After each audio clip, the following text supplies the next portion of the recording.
Is there advice you can give about the dark places you've gone in your mind, the depression you suffered from, how to get out from your own story? Whenever I go to those really dark places, the scariest thing is that it feels like I will never get rid of this feeling, and it is very overwhelming. Um, and I just have to kind of look back over time spans and remember that every single time I have got through it and remind myself that it is just temporary. And that has been the most helpful thing for me because I just try to combat the scariest thing about it. And then have faith that it's gonna, like, this will go away. And take action, obviously, to make sure it goes away. And I've also tried to spin it as depression is one of the hardest things I've had to deal with, but also one of the biggest motivators because if I just am left with my own brain, I get very depressed. Then I really like working or focusing on things. So it actually pushed me to, try to focus on school, try to focus on chess, focus on whatever I'm doing.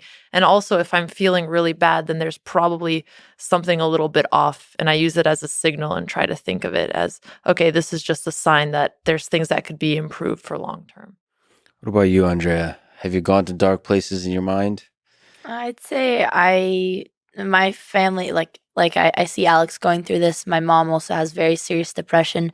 Luckily, I got the genes where I don't go through that serious level of depression that they do.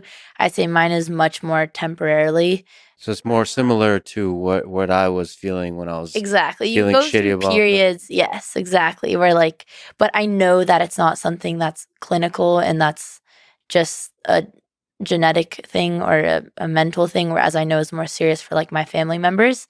And I did relate a lot with you where you're saying where that really pushes you. And I felt that a lot through content where you just kind of feel hopeless and kind of like an existential crisis where I don't like the content I'm doing. And that's what pushes me to like, okay, you have no choice but to try something that now you're going to be passionate about because otherwise you're going to be stuck in this never ending cycle.